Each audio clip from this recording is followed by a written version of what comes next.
ಬಾಗಲಕೋಟೆ ಜಿಲ್ಲೆ ದಿಹುನಗುಂದ ತಾಲೂಕಾ ಒಕ್ಕಲುತನ ಹುಟ್ಟುವಳಿ ಮಾರಾಟ ಸಹಕಾರಿ ಸಂಘನಿ ಹುನಗುಂದದ ಸನ್ 2024ರಿಂದ 25ನೇ ಸಾಲಿನ 65ನೇ ವಾರ್ಷಿಕ ಸರ್ವಸಾಧಾರಣ ಸಭೆಯು ದಿನಾಂಕ ಸೆಪ್ಟೆಂಬರ್ 24, 2025 ರಂದು ಸಾಯಂಕಾಲ 4 ಗಂಟೆ 30 ನಿಮಿಷಕ್ಕೆ ಸಂಘದ ಅಧ್ಯಕ್ಷರಾದ ಜೈನಸಾಬ ಕೆಹಗೇದಾಳರ ಅಧ್ಯಕ್ಷತೆಯಲ್ಲಿ ಹಾಗೂ ಉಪಾಧ್ಯಕ್ಷರಾದ ದೊಡ್ಡಪ್ಪ ದಂಡಿನರ ಉಪಸ್ಥಿತಿಯಲ್ಲಿ ಹುನಗುಂದ ಪಟ್ಟಣದ ಬಸವಮಂಟಪದ ಸಭಾಂಗಣದಲ್ಲಿ ಜರುಗಿತು. ಈ ಒಂದು ಸಭೆಯಲ್ಲಿ ಅಧ್ಯಕ್ಷ ಜೈನಸಾಬರು 65ನೇ ವಾರ್ಷಿಕ ವರದಿಯನ್ನು ಸಾದರಪಡಿಸಿದರು.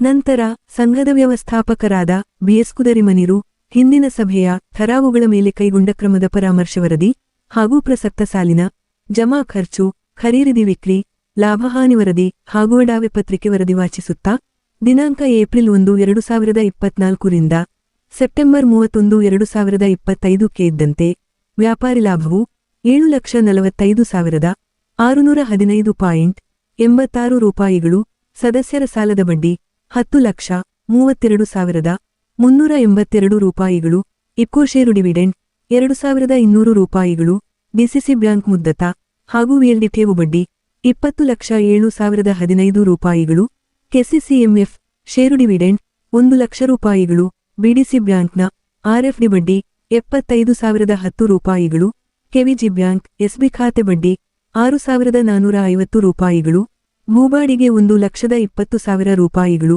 ಎಪಿಎಂಸಿ ಗೋಡಾನ ಬಾಡಿಗೆ 21,000 ರೂಪಾಯಿಗಳು, ಷೇರ ಶುಲ್ಕ 4,140 ರೂಪಾಯಿಗಳು, ಪ್ರವೇಶ ಶುಲ್ಕ 6,210 ರೂಪಾಯಿಗಳು, ಪಿಗ್ಮಿ ಕಮಿಷನ್ 280 ರೂಪಾಯಿಗಳು, 2017ರಿಂದ 18ನೇ ಸಾಲಿನ ಟಿಡಿಎಸ್ 68,732 ರೂಪಾಯಿಗಳು, ಕಟ್ಟಡ ಎಸ್ಟಿಮೇಟ್ ಖರ್ಚು 5,000 ರೂಪಾಯಿಗಳು, ಲೆಕ್ಕ ಪರಿಶೋಧನಾ ಶುಲ್ಕ ನುವುವು 21,385 ರೂಪಾಯಿಗಳು ಸೇರಿ ಒಟ್ಟು ಪ್ರಸಕ್ತ ಸಾಲಿನ ನಿವ್ವಳ ಲಾಭವು 23,365.16 ರೂಪಾಯಿಗಳಾಗಿರುವ ಜೊತೆಗೆ ಒಟ್ಟು ರಕಂ 23,89,034.86 ರೂಪಾಯಿಗಳಷ್ಟಾಗಿರುವ ಅಂಕಿಅಂಶಗಳ ಮಾಹಿತಿ ನೀಡಿದರು.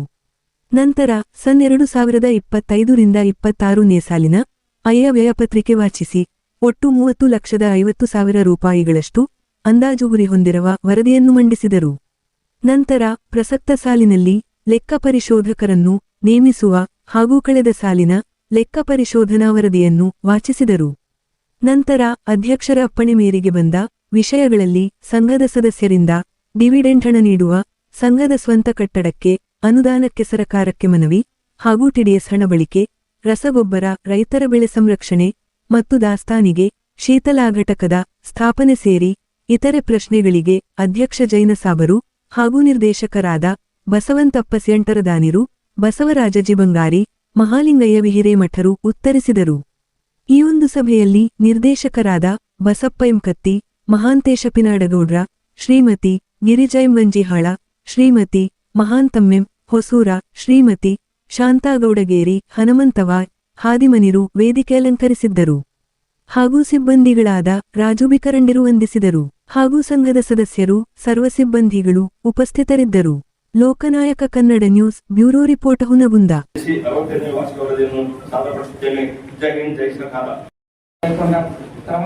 ಪರಾಮರ್ಶೆ ಮಾಡಿ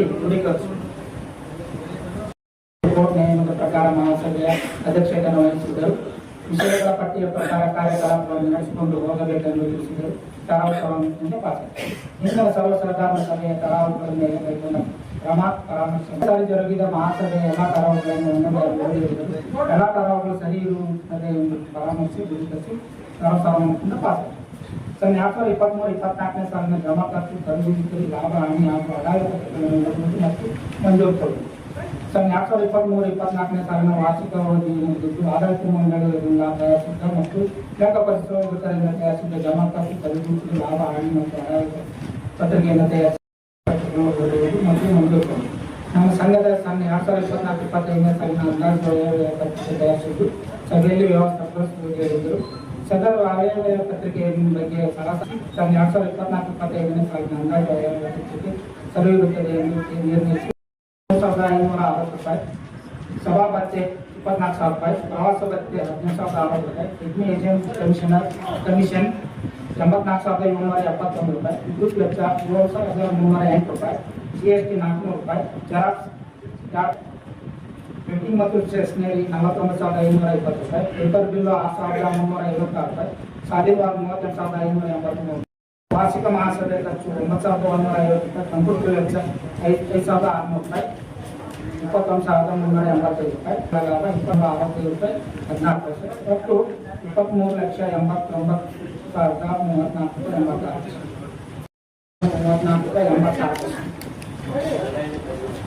ಮೆಂಬರ್ ಬಿಲ್ ಸೇಫ್ಟಿ ಸಾಲದ ಬಡ್ಡಿ 14,60,000 ರೂಪಾಯಿ, ಇತರೆ 2 ಲಕ್ಷ ರೂಪಾಯಿ, ವಿವಿಧ ಸಂಘ ಸಂಸ್ಥೆಗಳ ಬರ್ತಕ್ಕಂಥ ಬಡ್ಡಿ 2,50,000 ಆಣಿವೆ, ಪ್ರವಾಸ 20,000 ರೂಪಾಯಿ, ಆಫೀಸ್ ಬಾಡಿಗೆ 72,000 ರೂಪಾಯಿ, ವಾರ್ಷಿಕ ಮಹಾಸಭೆ 9,000 ರೂಪಾಯಿ, ದೀಪಾವಳಿ ಹಬ್ಬಕ್ಕೆ 5,000 ರೂಪಾಯಿ, ಪುರಸಭೆ ಟ್ಯಾಕ್ಸ್ 28,000 ರೂಪಾಯಿ, ವಿದ್ಯುತ್ ಬಿಲ್ 7,500 ರೂಪಾಯಿ, ಸಾಲಿವಾರ್ 35,000 ರೂಪಾಯಿ, ರೆಗ್ಯುಲರ್ ಬಿಲ್ 5,000 ರೂಪಾಯಿ, ಟೈಪ್ ಅಂಡ್ ಜೆರಾಕ್ಸ್ 6,000, 3,35,500 ರೂಪಾಯಿ. ಮುಂದಿನ ವಿಷಯ 6 26ನೇ ಸಾಲಿನ ಲೆಕ್ಕ ಪರಿಶೋಧನೆಗಾಗಿ ಲೆಕ್ಕ ಪರಿಶೋಧನೆ ಸಾಯಿನಾಥ್ ಜೈನ್, ಶಾಂತಿಲಾಲ್ ಕೈಬಿಟ್ಟು ಮುಂದಿನ ಈ ಅವಧಿಗೆ ಸಿಎದವ್ರನ್ನ ಚಾರ್ಟರ್ಡ್ ಅಕೌಂಟೆಂಟ್ ಅವ್ರನ್ನ ಲೆಕ್ಕ ಪರಿಶೋಧಕರನ್ನಾಗಿ ನೇಮಕ ಮಾಡಿಕೊಳ್ಳಲು ಕೆಲಸವನ್ನು ಸಹಿತ ಬಳಸ್ಕೊಳ್ಳೋದು ಸಂಘವೇ ಬಳಸ್ಕೊಳ್ಬೇಕಾಗುತ್ತೆ.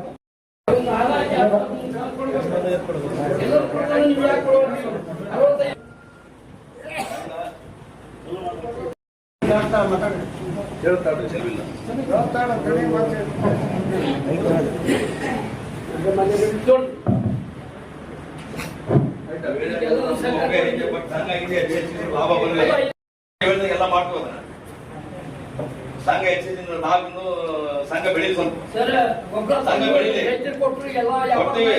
ಸಂಘ ಬೆಳೀಲಿ. ಈ ಸಲ ಕಾಂಗ್ರೆಸ್ ಮಾಡ್ತೀವಿ.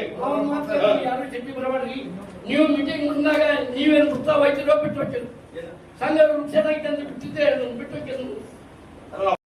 ನೀವು ನಾವೊಂದು ಪ್ರಶ್ನೆ ಕೇಳ್ತೀವಿ, ನೀವು ಸಿಟಿ ಬರಬಾರ್ದು, ಯಾರು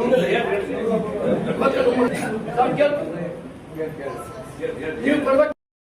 ಈ ಸಲ ನಾವು ಆಫೀಸ್ ಬಾಡಿಗೆ ದಿವಸ ಸ್ವಂತ ಆಫೀಸ್ ಕಟ್ಟಬೇಕು ವಿಚಾರ ಐತೆ, ಕಟ್ಟಿದ ಮೇಲೆ ಮುಂದೆ ಮತ್ತೆ ಕೊಡ್ದೇವು ಅಂತ. ಈ ಸಲ ಆಫೀಸ್ ಕಟ್ತೀವಿ, ಸಲ ಆಫೀಸ್ ಕಟ್ತೀವಿ. ಈಗ ಸರ್ ಇವ್ರೇನ್ ಕೊಡ್ಬಾರ್ದು, ಯಾರ ಸದಸ್ಯರು ನಿಧನ ಆದ್ರೆ ಹೇಳಿದ್ರೆ ಅವ್ರಿಗೊಂದು ಹಣ ಹಾಕಿ 2,300 ರೂಪಾಯಿ ಕೊಟ್ಟು ಬರೀ, ಅದೊಂದು ಬೆಲೆ ದಿನ ಸಾಯಿದ್ರು ಬಹಳ ಸೊಸೈಟಿ ಬಿಲ್ಡಿಂಗ್ ಎಲ್ಲ ಬಿಲ್ಡಿಂಗ್ ಕಟ್ಟುವುದು ಸಲುವಾಗಿ ಕೇಳ್ಕೊಳ್ತಾರೆ. ಬಿಲ್ಡಿಂಗ್ ಮಾಡ್ತೀವಂತ ಈ ಸಲ ಆಫೀಸ್ ಕಟ್ತೀವಿ, ಬಿಲ್ಡಿಂಗ್ ಕಟ್ಟ ಮಾಡ್ತೀವಿ, ಬಿಲ್ಡಿಂಗ್ ಕಟ್ಟ ಮಾಡ್ತೀವಿ ಮುಂದೆ. 68,268 ಬ್ಯಾಂಕಿನ ಡಿಸಿಸಿ ಬ್ಯಾಂಕಿನಲ್ಲಿ ರೋಗ ಮಾಡ್ಕೊಂಡಿದ್ದಕ್ಕೆ TDS ಕಟ್ ಆಗಿರುತ್ತೆ ಅಕೌಂಟ್ನಲ್ಲಿ ನಮ್ಮದು, ಅದು 68,000 ರೂಪಾಯಿ. ಅದೇ ರಿಫಂಡ್ ಆಗಿದೆ. ಈಗ ನಾವು ಈ ಚೆಕ್ ಮುಖಾಂತರ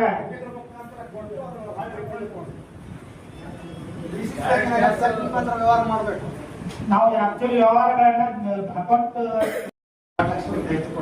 ಈಗ ನಾವು ಸದಸ್ಯರಲ್ಲಿ ಇಟ್ಟಿರ್ತಾರಲ್ಲ, ನಾವು ಅವರಿಗೆ ಕ್ಯಾಶ್ ಹೋದ ಪ್ರಮಾಣದ ಕ್ಯಾಶ್ ಕೊಟ್ಟು ಅವ್ರಿಗೆ ಇನ್ಕಮ್ ಟ್ಯಾಕ್ಸ್ ಡಿಸ್ಟ್ರಿಕ್ಟ್ TDS ಅಂತ ಹೇಳಿ ಅದ್ರ ಮ್ಯಾಗ ಟ್ಯಾಕ್ಸ್ ಕಟ್ ಮಾಡಿರ್ತಾರೆ. ಹಿಂಗೆ ಮುರ್ಕೊಂಡಿದ್ದು ಅದು ವಾಪಸ್ ಮಾಡ್ತಾರೆ. ಈಗ ಸರ್ಕಾರದವರು ಗೊಬ್ಬರ ಮೇಲೆ ಸಬ್ಸಿಡಿ ಇರ್ತದೆ, ಅದು ಆನ್ಲೈನ್ ಇರ್ತದೆ. ಆನ್ಲೈನ್ದಾಗ ಏನಿರುತ್ತೆ, ಕೆಲವೊಂದು ಸಹಕಾರಿ ಸಂಘಗಳಲ್ಲಿ ಸ್ಟಾಕ್ ಸಂಬಂಧ ನಮಗೆ ಬಿಡುಗಡೆ ಬಿಡಲ್ಲ. ಒಂದು ಎರಡನೇದು, ಅದು ಪ್ರತಿಯೊಬ್ಬರು ಈಗ ಸಾವಯವ ಗೊಬ್ಬರಕ್ಕೆ ಹೋಗ್ರಂದ್ರೆ ಸರ್ಕಾರದವರು ಪ್ರಾಡಕ್ಟ್ ಕಂಬೈನ್ ನಮ್ಗೆ ಅವಾಗ 10 ರೋಡ್ ಗೊಬ್ಬರ ಬರ್ತದೆ, ಈ 3 ರೋಡ್ ಕೊಡಕ ರೆಡಿ ಇಲ್ಲ. ಅದಕ್ಕೆ ನಾವು ರೈತರು ಏನ್ ಮಾಡ್ಬೇಕೈತೆ, ಸ್ವಲ್ಪ ಈಗ ದನ ಕರ ಕುರಿ ಗೊಬ್ಬರ ಮಾರ್ಕೆಟಿಂಗ್ ಹೇಳಿ ನಾವು ಅದನ್ನ ಕೇಳಿದ್ವಿ. ಆದ್ರೂ ಈ ಸಲ ನಾವು June July September October 2 season ಇರ್ತಾವ. ಮುಂಗಾರಿ ಹಿಂಗಾರಿ ಮಳಿ ಒಂದು ಮುಂದ ಹಸ್ತ ಚಿತ್ತಿ ಹೋಗಿರ್ತಾವ. ಅವಾಗ ಗೊಬ್ಬರ ಪೂರೈಸ್ಬೇಕಂತ ಸ್ವತಃ ನಾವ ಫೆಡರೇಷನ್ ಮ್ಯಾನೇಜರ್ಗ MD ಅವರಿಗೆ ಎಲ್ಲರಿಗೆ ಹೇಳಿ ಬಂದ್ವಿ. ಈ ಸಲ ಪ್ರತಿ VSS ಮೀಟಿಂಗ್ ಮಾಡ್ಕೊಂತ ಜನವರಿ ಬರ್ತಂತ. ಅದನ್ನ ನಾವು ಜನವರಿ ಬಂದ್ರೆ ನಮ್ಮ ಸಹಕಾರಿ ಸಂಘ ನಮ್ಮ ಕಾರ್ಯದರ್ಶಿಗಳು ಅದಾರ, ನಮ್ಮ ವ್ಯವಸ್ಥಾಪಕರು ಅದಾರ, ಮತ್ತೆ ಅಧ್ಯಕ್ಷರು ನಿರ್ದೇಶಕರು ಕರೆದು ಒಂದು ಸಭೆ ಮಾಡಿ ರೈತರಿಗೆ ಗೊಬ್ಬರ ಅನುಕೂಲ ಮಾಡ್ಕೊಡ್ಬೇಕಂತ ನಾವು ಅವ್ರು ಕೇಳ್ಕೊಂಡು ನಾವು ನಿಮ್ಮಲ್ಲಿ ಹೇಳ್ತೇವೆ. ಸಾಕಷ್ಟು ಪ್ರಯತ್ನ ಮಾಡ್ಕೊಂಡು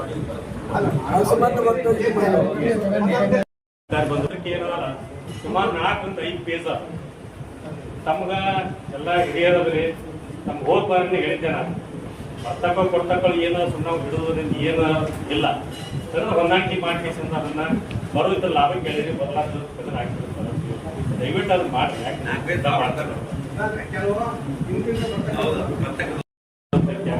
ಮುಂದುವರೆದ ಅದು ಕನ್ಫ್ಯೂಸ್ ಇರ್ತೈತೆ ಎಲ್ಲರಿಗೆ. ಅದು ಟೋಟಲ್ ಬೇರೀಸ್ ಹಾಕ್ಬಿಡ್ರಿ. ಆದ್ರೆ ಅದು ಏನಾಗ್ತದ ಕೊನೆ ಬೇರೀಸ್ ಏನಿರ್ತದೆ ಗೊತ್ತಾಗ್ತದೆ. ಈ ಕೆಲವು ನೋಡಿ ಡಾಟಾ ಚೆನ್ನಾಗಿ ಹಿಂದಿನಿಂದ ಮುಂದುವರೆದದ್ದು ಏನ್ ಹಿಂದಿನ ಮುಂದುವರೆದು ಕನ್ಫ್ಯೂಸ್ ಆಗ್ತದೆ.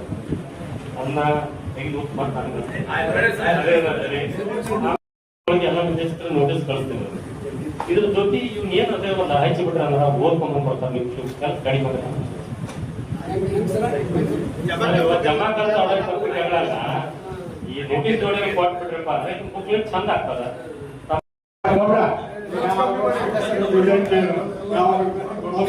ಈಗ ಇರೋಲ್ಲ ನಿಮ್ಗೆ ಧನ್ಯವಾದಗಳು ಹೇಳ್ತಾ ಇದ್ದೀವಿ.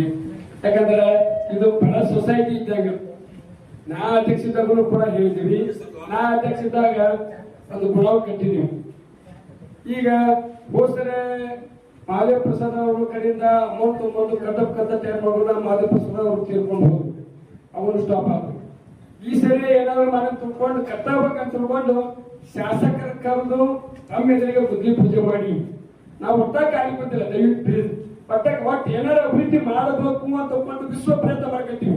ನಾವು ಪತ್ತೆ ಇಂಥವ್ರಿಗೆಲ್ಲ ಆಸೆ ಮಾಡಿ ಎಲ್ಲರೂ ಅನುಕೂಲ ಮೇಲೆ ಇದ್ದೀವಿ. ಇಂಥ ಪತ್ತೆ ಸಲ ನಾವೇನು ತೊಂದರೆ ಮಾಡಕ್ಕಿಂತಿಲ್ಲ. ದಯವಿಟ್ಟು ಈ ಡಿವಿಡೆಂಡ್ ಕೊಡುವಂತ ಸರ್ಕಾರ ಶ್ರೀಮಂತಿಕೆ ಈ ಸೊಸೈಟಿ ಬಂತ ಕೊಟ್ಟಿವಲ್ಲ, ಪ್ಲೀಸ್ ದಯವಿಟ್ಟು ಅಲ್ಲಿಂದ ನಾನು ಅದಕ್ಕೆ ಆಸೆ ಮಾಡ್ಬೇಕು. ದಯವಿಟ್ಟು ನಿಮಗೆ ಹೇಳಕತ್ತೀವಿ.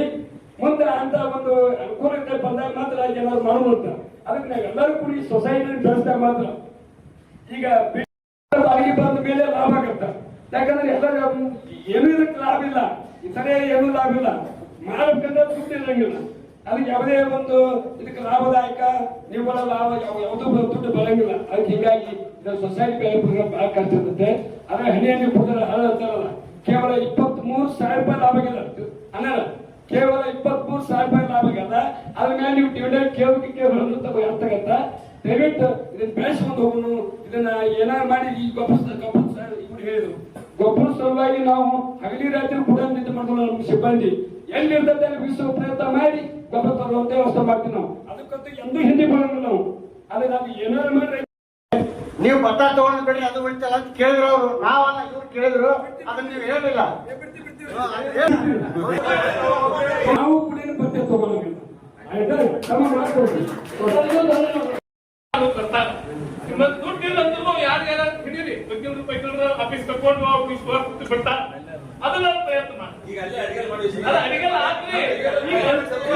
ಈ ರೀತಿ 3 ವರ್ಷ ಅಡಿಗೆಲ್ಲ ಆಗಿದ್ರೆ ಹಾಕ್ರಿ. ಈಗ ಕಟ್ಟಡಗಳ ತೊಂದಿಲ್ಲ 40 ಲಕ್ಷ ರೂಪಾಯಿ ಕೇಳಿದ್ರು. ಅವ್ರು ಅನುದಾನ ಕೊಡ್ತೀನಿ ಅಂತ ಹೇಳಿದಾರ. ಈ ಒಂದು